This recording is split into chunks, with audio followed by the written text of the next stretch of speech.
जयकारा बोलो माता रानी का। जगत माई महामाई माँ भद्रकाली की जय बोलो। माता रानी के सांचे दरबार की जय बोलो। धनु राशि वालों, स्वागत है आप सभी का धनु राशि भिंड यूट्यूब चैनल में।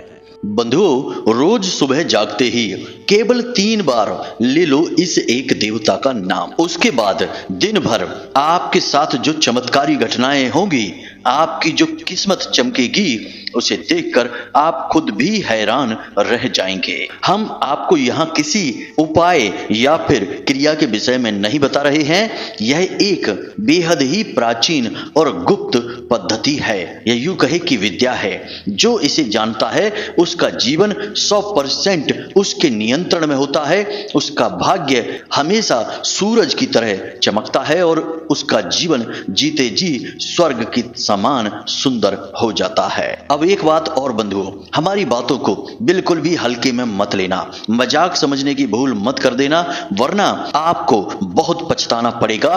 क्योंकि अपने जीवन को बदलने का एक सुनहरा मौका, एक बेहद ही प्राचीन और बेहद ही शक्तिशाली गुप्त विद्या को आप ठुकरा देंगे। जी हाँ बंधुओं, पहले आप हमारी बात को ध्यान से समझिए। हम जो बातें आपको बता रहे हैं वे पूर्ण रूप से प्रामाणिक हैं और इनके कई जीते जागते उदाहरण हमने अपने आंखों से देखे हैं और इस विद्या को काफी गहराई से समझा है और खुद अपने ऊपर भी आजमाया है।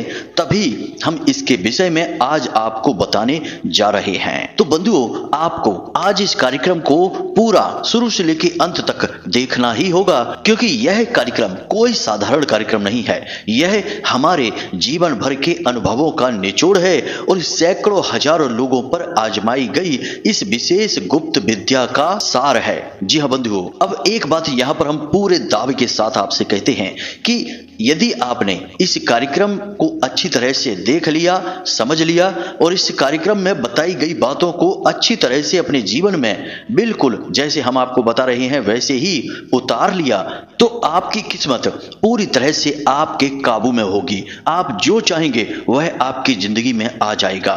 चाहे फिर वह करोड़ों की धन दौलत हो, बड़े से बड़े कर्जे से मुक्ति प्राप्त करना हो, वह भी मिल जाएगा।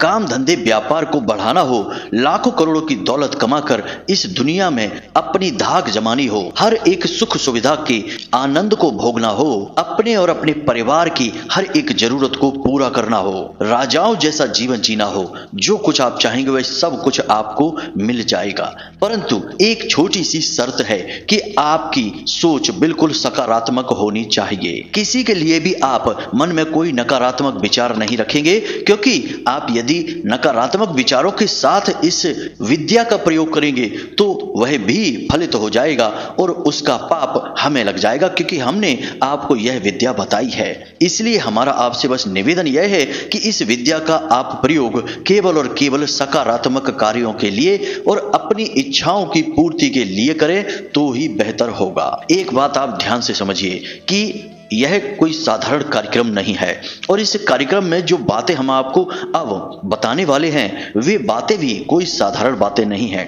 पूरे YouTube पर कोई आपको इन बातों को नहीं बता सकता। इसका कारण है, सबसे बड़ा कारण तो यह है कि इन बातों को जानने के लिए खुद आध्यात्मिक अनुभव होना आवश्यक है, लंबे समय तक साधनाओं का अनुभव होना आवश्यक है, साथ ही साथ शास्त्रों की और ज्योतिष के ग्रहों की अच्छी तरह से समझ होना आवश्यक है।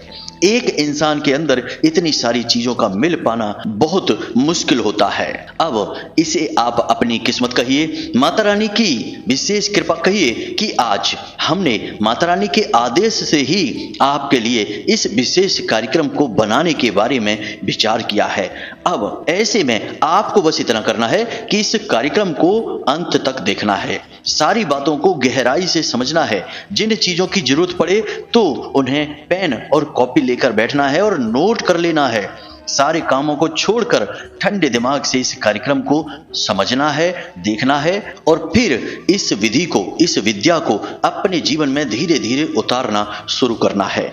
इस विद्या को जब आप अपने जीवन में उतारेंगे, यानी इस पर कार्य करना शुरू करेंगे, तो हम आपको बता दें कि आपके जो भी आराध्य हैं या कुल देवी या देवता हैं या फिर पितृ देवता हैं, जो आपके सबसे बड़े सहायक हैं, जिनके बारे में आप जानते नहीं हैं, वे आपको सीधे सपने में आकर आकर दर्शन देंगे। जी हाँ बंधुओं, सबसे बड़ा प्रमाण हमारी बातों का यही होगा कि आपको 3 से 5 दिनों के अंदर अंदर सपने में आपके आराध्य के दर्शन होंगे। और जैसे ही आपको अपने आराध्य के दर्शन मिल जाएंगे, उसके अगले दिन से ही समझिए कि आपका भाग्य हीरे जैसा तेज चमकने लगेगा।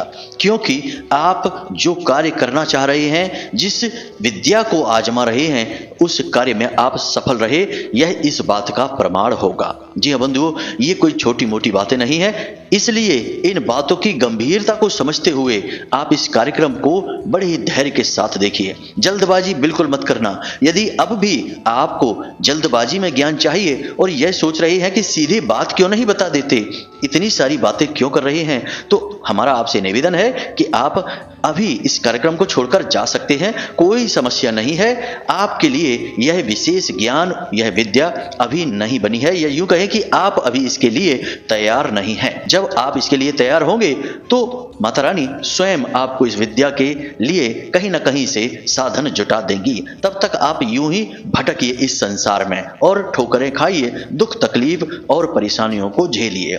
बाकी जो बुद्धिमान हैं उनके लिए इशारा ही काफी होता है। तो बंधुओं, उम्मीद करते हैं कि आपको सारी बातें समझ में आ गई हैं। अब आप इस कार्यक्रम में अंत तक अवश्य ठहरेंगे।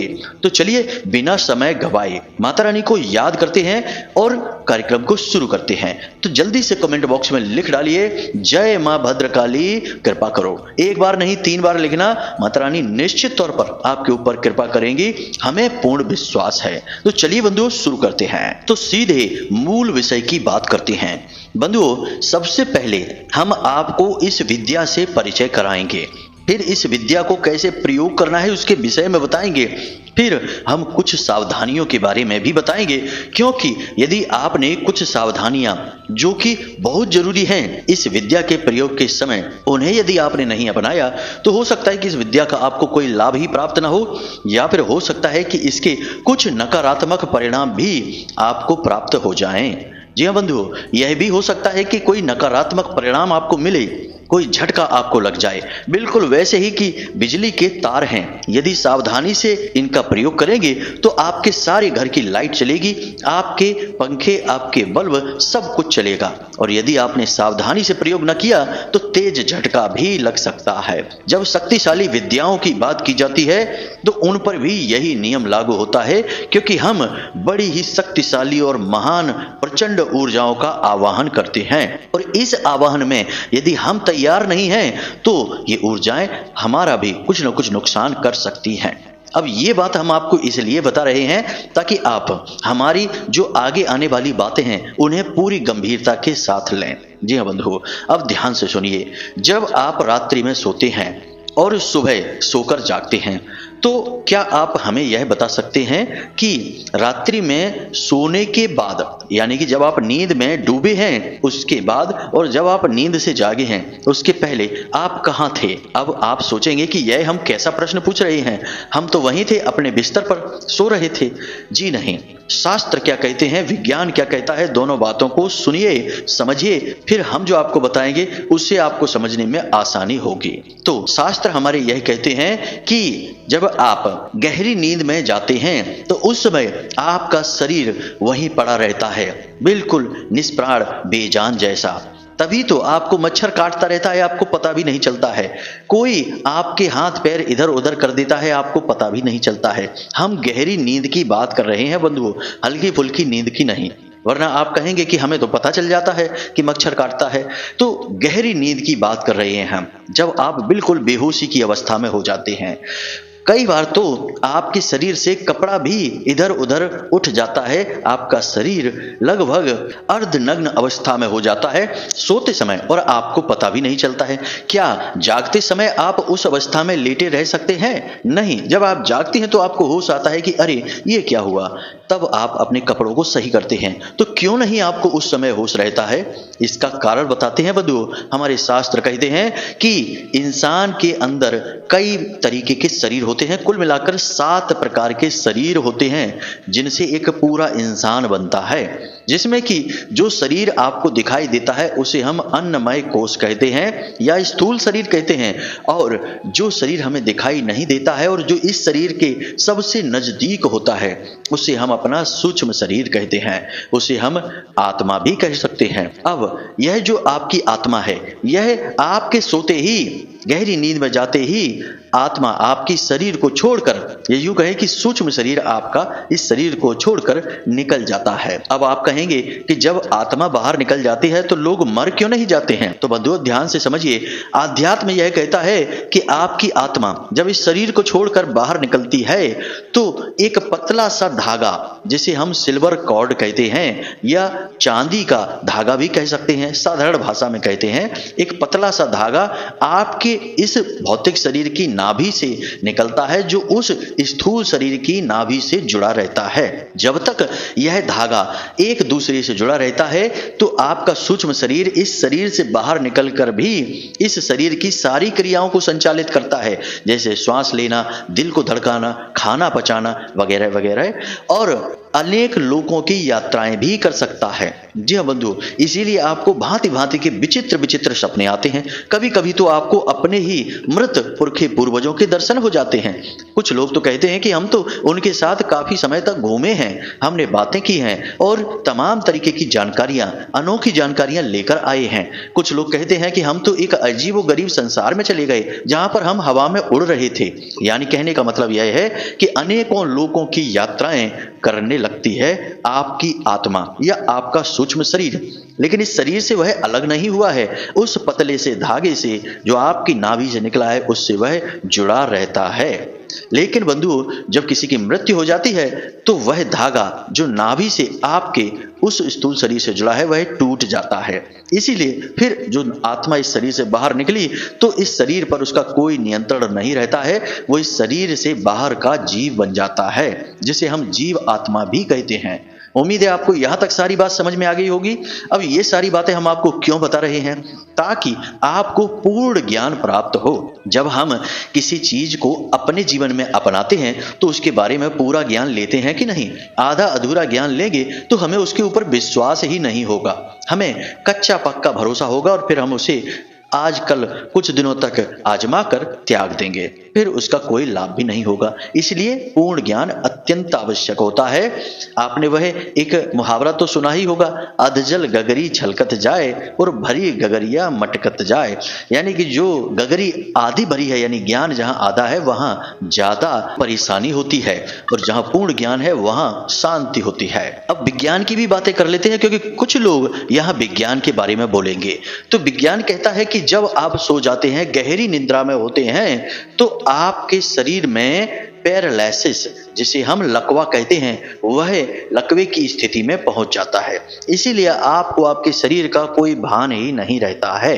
यह विज्ञान की भाषा है। अब विज्ञान अभी नींद के ऊपर बहुत सारे शोध कर रहा है। अभी नींद के विषय में वह कुछ खास जानता नहीं है, लेकिन अभी वैज्ञानिकों की रुचि नींद के ऊपर बहुत अधिक है और अभी काम चल रहा है। बस इतना ही विज्ञान कह पाता है, लेकिन हमारा अध्यात्म इसके विषय में बहुत सारी बातें बताता है।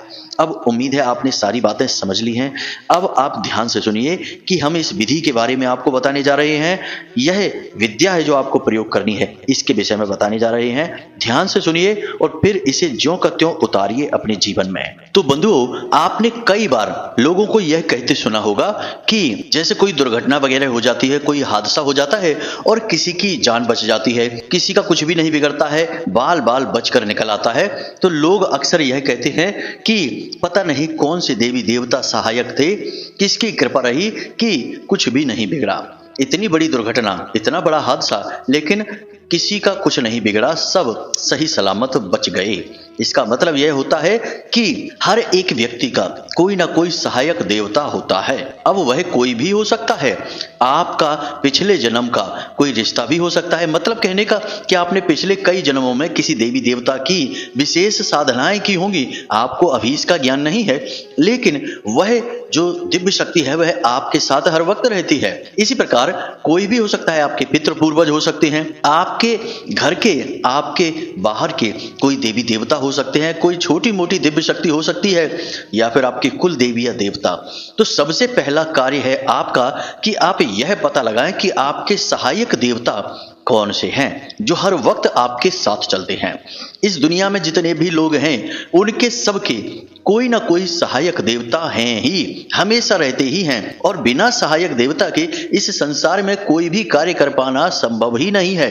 इसका प्रमाण समझिए। सीता माता की खोज में प्रभु श्री राम भटक रहे थे, तब उन्हें हनुमान जी की सहायता मिली और हनुमान जी ने पता लगाया कि सीता मैया समुद्र पार लंका में रावण की अशोक वाटिका में विराजमान हैं। अब यह कार्य क्या प्रभु श्री राम के लिए कर पाना कठिन था? वे चाहते तो एक झटके में यह पता लगा लेते। हनुमान जी तो उनकी पूजा करते थे, वे हनुमान जी के भी प्रभु थे, लेकिन उन्हें हनुमान जी की सहायता लेनी पड़ी, यानी राम जी के सहायक देवता हुए हनुमान जी। अब महाभारत की बात कर लेते हैं। अर्जुन के रथ के जो सारथी हैं वह भगवान श्री कृष्ण हैं, और भगवान श्री कृष्ण जिसके सारथी हैं, क्या उसे किसी और की सहायता की आवश्यकता है?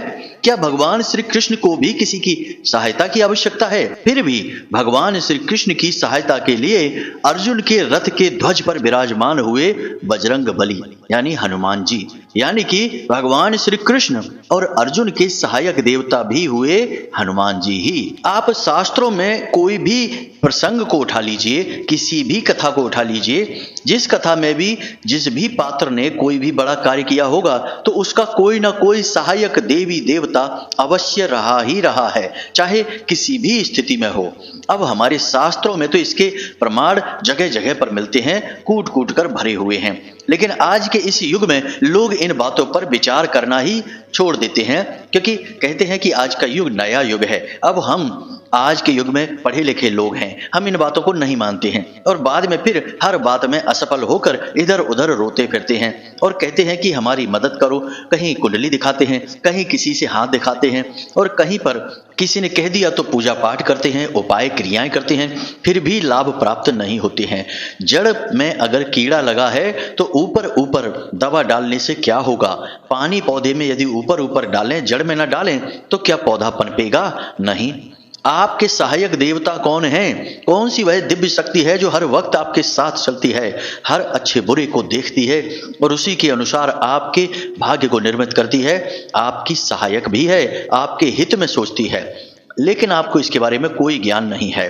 तो ध्यान से सुनिए। सबसे पहला कार्य है उस दिव्य शक्ति का पता लगाना, फिर उस दिव्य शक्ति के लिए विशेष अनुष्ठान करना, उसकी ऊर्जा को बढ़ाना, या यूं कहें कि स्वयं को उसकी ऊर्जा के लायक बनाना, फिर अपने जीवन में कामयाबी हासिल करना। यही है सही तरीका। देखिए, शास्त्र में कोई बड़ा युद्ध करने कोई जा रहा है, कोई भी विशेष कार्य करने जा रहा है, तो क्या कहा जाता था कि पहले इन देवी की पूजा कर लीजिए, इन देवता की विशेष अनुष्ठान कर लीजिए, यज्ञ हवन आदि करवा लीजिए, तब कार्य को करिए, क्योंकि वे उनके सहायक देवी देवता होते थे। तो उम्मीद है कि यहां तक आपको सारी बात समझ में आ गई है। अब आपको पता लगाना है कि आपका सहायक देवता कौन है जो आपके साथ हर वक्त रहता है। याद रखना कि वह कोई भी हो सकता है, शंकर जी हो सकते हैं, हनुमान जी हो सकते हैं, भगवान श्री कृष्ण, प्रभु श्री राम, या फिर दुर्गे माँ या माँ भद्रकाली भी हो सकती हैं, जैसे हमारी सहायक देवी माता बगलामुखी हैं। माँ भद्रकाली भी हमारी सहायता करती हैं, लेकिन माँ बगलामुखी हमारी सहायक हैं, हर वक्त हर पल हमारी रक्षा करती हैं, 24 घंटे हमारे साथ रहती हैं। तो बंधुओं, अब ध्यान से सुनिए, हम आपको एक छोटी सी विधि बताने जा रहे हैं। आपको यह विधि शनिवार या शुक्रवार के दिन से प्रारंभ करनी है। आपको क्या करना है, ध्यान से समझिए। थोड़ी सी इलायची चाहिए आपको, एक सुपारी चाहिए, एक लौंग का जोड़ा चाहिए। इलायची कुछ ज्यादा मात्रा में चाहिए, मतलब कि 20-25 इलायची चाहिए, जो हरी इलायची आती है बाजार में, वे चाहिए आपको। अब आपको क्या करना है, रात्रि को जब आप सोने जाते हैं तो स्नान आदि करने के बाद अपने पूजा घर में जाइए, एक कांच की कटोरी लीजिए, उस कांच की कटोरी में उन इलायची को डालिए, और लौंग के जोड़े को डालिए और उसके बीचों बीच उस सुपारी को रखिए। उस सुपारी को रखने के बाद इस कटोरी को अपने पूजा घर में रख दीजिए और इस कटोरी के ऊपर जल छिड़किए, यानी कि थोड़ा सा जल छिड़कना है आपको, कुछ बूंदे। उसके बाद गंगा जल छिड़किए। उसके बाद एक वस्त्र अर्पित करना है इस सुपारी को। इस सुपारी को उस दिव्य शक्ति को मानकर, जो आपके साथ चल रही है उसे मानकर आपको एक वस्त्र अर्पित करना है। अब वस्त्र कैसे अर्पित करेंगे? तो जो कलावा होता है उसका छोटा सा टुकड़ा तोड़कर और उसे फोल्ड करके मोड़कर उस सुपारी के ऊपर रख देना है, वस्त्र अर्पित हो जाएगा। उसके बाद लाल सिंदूर लगाना है और थोड़ा सा प्रसाद, जो आप चाहें वो प्रसाद आप वहीं चढ़ा सकते हैं। उस कटोरी में नहीं रखना है, अलग रखना है प्रसाद को। अब गाय के घी का एक दीपक आपको जलाना है और आसन लगाकर बैठना है और ये सारी चीजें आपको एक चौकी लगाकर उसके ऊपर रखनी है। उम्मीद है आप सारी बातें समझ रहे हैं। आप आसन पर बैठे हैं, सामने आपने एक चौकी लगाई है, उसके ऊपर आपने वस्त्र बिछाया है, लाल रंग का वस्त्र बिछा लेना और उसके ऊपर आपने एक कटोरी में ये सारी सामग्री रखी है और एक गाय के घी का दीपक जलाया है। यहां तक सारी बातें स्पष्ट हैं। अब आपको वहां आंख बंद करके बस यूं ही ध्यान की मुद्रा में बैठना है। आप चाहें तो उस सुपारी को एक टक देख भी सकते हैं और मन ही मन आपको इस तरीके से विचार करना है, या यूं कहें कि उस दिव्य शक्ति से प्रार्थना करनी है। आपको कहना है कि हे देवी शक्ति, हे देवता, हम आपके बारे में नहीं जानते हैं, लेकिन हम यह जानते हैं कि आप हर वक्त हमारे सहायक हैं। बुरी से बुरी परिस्थिति में आपने हमारी सहायता की है और आप हमारे सौभाग्य के दाता हैं, परंतु हम आपको जानते नहीं हैं, इसलिए हम आपका पूजन नहीं कर पा रहे हैं। हमें अपने होने का ज्ञान कराइए। हम आपकी विशेष पूजा पाठ अनुष्ठान करना चाहते हैं और आपकी विशेष कृपा अपने इस जीवन में चाहते हैं। यह प्रार्थना आपको लगातार दोहरानी है। कोई मंत्र नहीं है, कोई उच्चारण नहीं है, कोई भी अनुष्ठान या क्रिया नहीं है। यह तो उस दिव्य शक्ति का आवाहन है। अब जब तक यह दीपक आपका जलता रहेगा तब तक आपको वहां बैठना है आसन पर और इस प्रार्थना को करते रहना है। अब लगातार दोहराने की जरूरत नहीं है, बस मन ही मन विचार करते रहना है और यह महसूस करना है कि वह दिव्य शक्ति जो हर वक्त आपके साथ रहती है वह अभी भी आपके साथ ही है। जी हाँ बंधु, आपको एहसास करने की जरूरत है। कुछ लोगों के अनुभव हम आपको बता देते हैं। कुछ लोगों ने कहा कि गुरुजी, पहले ही दिन जब हमने इस क्रिया को किया और हमने यह प्रार्थना की तो 10 से 15 मिनट वहां बैठे रहने के बाद अचानक से हमारे रोंगटे खड़े होने लगे। कुछ ने कहा कि हमारी आंखों से अचानक से आंसू चलने लगे। कुछ ने कहा कि गुरुजी, हमें बहुत ही मीठी सी प्यारी सी सुगंध आने लगी, यानी कि उस दिव्य शक्ति ने आपको अपने होने का एहसास उसी वक्त करा दिया। कुछ लोगों ने 2, 3, 4 या 5 और कुछ ने तो 10 दिन में इस अनुभव के होने की बात कही, लेकिन यह अनुभव हुआ अवश्य 100% गारंटी के साथ। जी हाँ बंधु, तो आपको यह क्रिया करनी है रात्रि के समय सोने जाने से पहले और उसके बाद जैसे ही वह दीपक शांत होगा तो आपको वह कटोरी जिसमें आपने देवता को विराजमान किया था उसे उठा लानी है और उठाकर लाकर अपने बिस्तर के सिराहने रख लेनी है। जमीन पर नहीं रखना है, सीधे किसी चीज पर नहीं रखना है। आपको एक प्लेट लेनी है, शुद्ध पवित्र प्लेट जिसे पूजा पाठ में प्रयोग करते हो। उस प्लेट के ऊपर आपको एक लाल रंग का कपड़ा बिछाना है और उसके ऊपर आपको उस कटोरी को रखना है और उस कटोरी के ऊपर भी आपको एक लाल रंग का कपड़ा डाल देना है, यानी उसे ढक देना है, खुला नहीं रखना है यूं ही, और उसे अपने सिरहाने अपने बिस्तर पर रख लेना है। और रात्रि को जब आप सोने लगें, यानी यह सोने से पहले की क्रिया है, जब आप सोएं बिल्कुल नींद के लिए तैयार हों तो किसी से कोई बात ना करें, फोन वोन ना देखें, सीधे अपनी छाती पर हाथ रखें, सीधे लेटें और उसके बाद मन में यही प्रार्थना फिर से करें और कहें कि हे देवता, हे देवी, आप जो भी हैं हमारे साथ हर वक्त रहती हैं, हमें सपने में अपने होने का ज्ञान कराइए। आप कौन हैं, हमें दर्शन दीजिए। हम आपके दर्शन प्राप्त करने के बाद आपकी साधना करना चाहते हैं, आपकी कृपा के पात्र बनना चाहते हैं। इस तरह प्रार्थना करिए और उसके बाद आप बस सो जाइए। हम आपको गारंटी के साथ कहते हैं 3 से 5 दिनों में आपको दोनों ही तरीके के अनुभव हो जाएंगे। अब इसके लिए कुछ चीजों की अनिवार्यता रहेगी। पहली यह है कि सोने जाने से आपको कम से कम 2 घंटे पहले भोजन करना है। ऐसा नहीं कि तुरंत भोजन किया और जाके नहा धो के ये क्रिया करने लगे, नहीं। नहीं, कम से कम 2 घंटे पहले। उसके बाद सोने जाने से आधे घंटे पहले आपको किसी से कोई बात नहीं करनी है, मोबाइल नहीं देखना है, कुछ भी विचार फालतू के अपने दिमाग में नहीं लाने हैं, कुछ भी सोचना नहीं है, मन को शांत रखना है और केवल इस क्रिया, इस देवी देवता शक्ति के बारे में, इस दैवी शक्ति के बारे में सोचते रहना है बस। और उसके बाद जब आप सो जाएंगे तो उससे पहले भी ये नहीं कि बिस्तर पे पहुंचे तो मोबाइल उठा लिया और देखने लगे। आज के युग की सबसे बड़ी समस्या मोबाइल ही बना हुआ है। लोगों को न चैन से खाने देता है, न पीने देता है, न सोने देता है। तो इस मोबाइल को जरा उठाकर बिस्तर से दूर रख देंगे, अपने आसपास भी नहीं रखेंगे, या फिर इसे स्विच ऑफ करके बंद करके रख देंगे, वह और भी बेहतर होगा। तो इस क्रिया को आपको इसी प्रकार से करना है।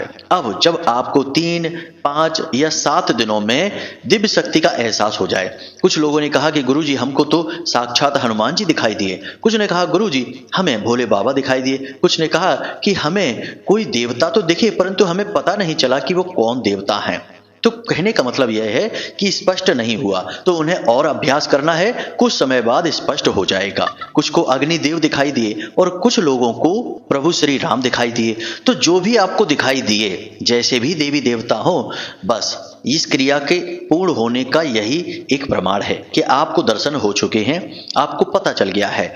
अब आपको सुबह सोकर जागते ही इसी देवता का कम से कम 3 से 5 बार या हो सके तो 11 बार नाम लेना है और कहना है कि आप हमारे सहायक बनिए, हमें आपकी आवश्यकता है, आपके सहारे ही हमारा जीवन कट रहा है, आप हमारे पालनहार हैं। मतलब कि अपने आप को समर्पित कर देना है इस दिव्य शक्ति के हाथों में और कहना है कि आप ही हमारे जीवन की गाड़ी को चलाइए, हम तो सवारी बनकर साथ में बैठेंगे, आपको जो मर्जी आए वैसे चलाइए। इस तरह से आपको मतलब की प्रार्थना करनी है, खुद का समर्पण करना है। जैसे अर्जुन ने अपने आप को भगवान श्री कृष्ण को समर्पित कर दिया कि आप ही सारथी बनिए, हम तो पीछे बैठेंगे, जहां मन है वहां ले जाइए। तो इसी तरीके से आपको अपना भाव रखना है। यह क्रिया बहुत शक्तिशाली है बंधुओं, जिसने भी इसे कर लिया पूरे भाव के साथ वह तर गया, उसके जीवन का उद्धार हो गया और बहुत ही संस्कारी उसकी औलादें हुई,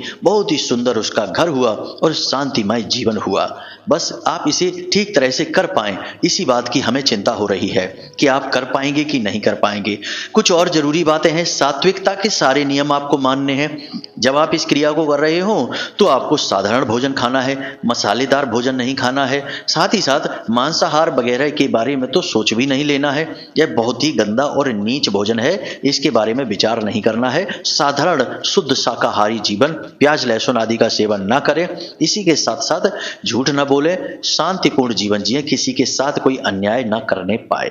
बस इन बातों का ख्याल रखना है, वाणी को मीठी रखना है, कम बोलना है और आप देखेंगे कि कैसे आपके जीवन में अद्भुत चमत्कार और क्रियाएं होनी शुरू हो जाएंगी। माता रानी तो आपकी सहायक हैं ही, हम तो माता रानी से प्रार्थना दिन रात करते रहते हैं कि आप लोगों के जीवन में सुंदरता लाएं, आपकी मनोकामनाएं पूरी करें। तो इस क्रिया के पूर्ण होने में भी माता रानी आपकी सहायक होंगी, हमें पूर्ण विश्वास है। तो चलिए बंधु, आज के इस कार्यक्रम को यहीं पर समाप्त करते हैं। कोई प्रश्न यदि आपका बने तो आप व्हाट्सएप नंबर पर मैसेज करके पूछ लें, समय मिलने पर हम आपके प्रश्नों के जवाब आपको अवश्य देंगे। इसी के साथ साथ बंधु, आज के इस कार्यक्रम को यहीं समाप्त करते हैं। हमेशा हंसते रहिए, मुस्कुराते रहिए, सकारात्मक रहिए और भगवान में अपनी आस्था और विश्वास बनाए रखिए। दिन में एक बार मंदिर अवश्य हो आइए, क्योंकि आपका उद्धार तो वहीं से होना है। तो मिलते हैं अगले ज्ञानवर्धक कार्यक्रम में, तब तक के लिए धन्यवाद। प्रेम से बोलिए जय माई की जय, मां भद्रकाली। माता रानी आपका कल्याण करें।